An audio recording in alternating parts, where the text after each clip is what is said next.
Baik, selamat siang dan salam sejahtera. Di sini saya Vinila Prasetyo, mahasiswi Fakultas Ekonomi jurusan Manajemen. Di sini saya diberikan oleh Ibu Melia Yosita untuk menjawab UTS Marketing menggunakan presentation di record seperti ini, menjelaskan presentasi slide PowerPoint yang telah kita buat untuk menjawab UTS Marketing pada hari Sabtu 14 Mei 2022. Baik, langsung saja kita masuk di soal yang sudah diberikan. Di sini untuk soalnya diberikan dua soal oleh Bu Melia. Yang pertama yaitu bacalah studi kasus mengenai Amazon yang berjudul The Amazon Story yang telah saya kirimkan dalam bentuk PDF. Berdasarkan studi kasus The Amazon Story, analisis dan identifikasi beberapa aspek di bawah ini. Identifikasi model bisnis yang digunakan oleh Amazon dan pada tingkatan piramida, mana komitmen Amazon terhadap e-bisnis, dan jelaskan. Untuk soal nomor 2, menurut Anda, matriks kinerja atau performance metrik mana yang cocok digunakan oleh Amazon untuk mengukur efektivitas dan efisiensi strateginya? Buatlah hasil analisis Anda dalam bentuk PowerPoint untuk dapat dipresentasikan. Lalu bentuklah dalam format video yang nantinya diunggah ke YouTube dengan durasi maksimal 15 menit dengan tampak wajah dan tampak slide. Langsung saja saya akan menjawab soal nomor 1. Amazon.com adalah perusahaan perdagangan multinasional yang berbasis elektronik dan menjadi toko online terbesar di dunia yang menyediakan berbagai jenis produk, mulai dari buku, barang elektronik, kebutuhan rumah tangga, games, gadget, dan lain-lain. Situs Amazon.com mengudara pada tahun 1995. Pada awalnya, Amazon hanya menjual buku saja. Namun, seiring dengan berjalannya waktu, Amazon.com merambah penjualan beragam produk lainnya, mulai dari CD, musik, dan pakaian. Situs Amazon.com dan aplikasi Amazon Shopping banyak membantu pengguna di seluruh dunia untuk mendapatkan produk dengan mudah di mana saja dan kapan saja selama 24 jam per hari dan 7 hari per minggu tanpa perlu keluar rumah dengan barang yang belum tentu ada. Selanjutnya, Amazon.com sangat membantu orang yang memiliki sedikit waktu untuk berbelanja. Model bisnis yang diterapkan oleh Amazon.com sendiri sama halnya seperti model bisnis Google AdSense, yaitu affiliate marketing. Hanya saja, program dari affiliate marketing pada Amazon.com bukan pay per click, melainkan pay per sale. Pada dasarnya, pola bisnisnya sama, yaitu dengan memperkenalkan atau mengiklankan produk berupa barang atau jasa dengan melakukan kerjasama dengan blogger. Namun, karena Amazon.com lebih seperti sebuah toko yang menjajakan produk dagangannya secara online dengan teknik menghubungkan link pada gambar atau suatu produk yang akan dijual atau dilelangkan. Sehingga setiap pengunjung yang mengklik gambar tersebut akan terhubung pada pengisian formulir transaksi penjualan.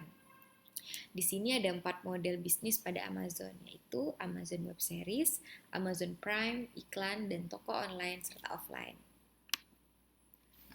Selanjutnya pertanyaannya adalah, pada piramida tingkatan komitmen yang mana Amazon.com terletak?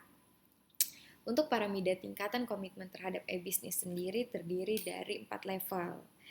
Bisa kita lihat untuk level tertinggi ada pada pure play, di bawahnya ada enterprise, selanjutnya di bawahnya ada business process, dan yang terakhir ada activity.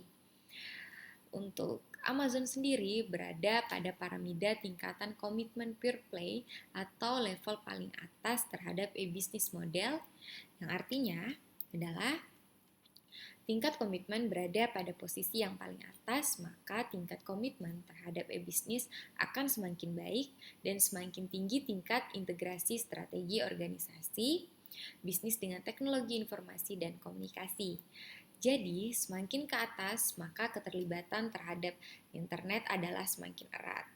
Semua kegiatan bisnis, terutama pemasaran Amazon, dimulai dan dilakukan secara offline. Untuk soal nomor 2, terkait matriks kinerja atau performance matrix atau yang biasa juga bisa kita kenal dengan performance indicator atau KPI. Sebelum saya menjawab matriks kinerja mana yang paling pas terkait efisiensi dan efektivitas pada situs Amazon.com. Di sini untuk matriks kinerja atau performance metric atau KPI terdiri dari 3. Jadi the balance scorecard di sini terdiri dari 3 perspektif. Yang pertama ada customer perspective yang terdiri dari waktu, kualitas, kinerja, layanan, dan biaya. Yang kedua adalah learning and growth perspective. Nah, di sini meliputi jumlah produk baru yang keluar, jumlah penjualan, dan presentasi pasar. Yang ketiga ada financial perspective yang terdiri dari ROI, penjualan, dan pertumbuhan market share. Nah, jadi di sini menurut saya ada 2 matriks kinerja dari 3 matriks yang sebelumnya saya sebutkan yang menurut saya paling efektif untuk Amazon gunakan. Matriks ini mengacu pada efisiensi dan efektivitas, yaitu customer perspective dan financial perspective. Nah, di sini saya akan menjelaskan sedikit nih. Sebelumnya sudah saya jelaskan, cuma saya akan menjelaskan lebih detail lagi terkait 2 perspektif ini. Untuk yang pertama, customer perspective, yaitu mengukur nilai yang diantarkan kepada konsumen seperti waktu, kualitas, kinerja, layanan, dan biaya, serta mengevaluasi kesuksesan organisasi bisnis dalam memenuhi ekspektasi konsumen. Yang kedua adalah financial perspective, yaitu mengukur pendapatan dan pengeluaran dalam strategi marketing. Nah, dari 2 perspektif ini menurut saya sangat mengacu pada efisiensi dan efektivitas Amazon.com. Oke, baik, sekian presentasi saya pada hari ini untuk menjawab soal-soal UTS e-marketing yang sudah diberikan oleh Ibu Melia. Di sini juga saya sudah menjelaskan isi dari PowerPoint saya by video seperti perintah yang sudah diberikan oleh Ibu Melia.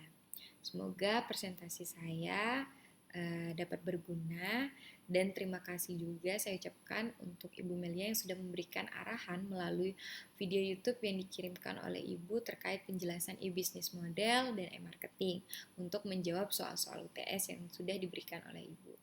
Baik, sekian dan terima kasih presentasi dari saya. Saya ucapkan terima kasih, selamat siang dan salam sejahtera.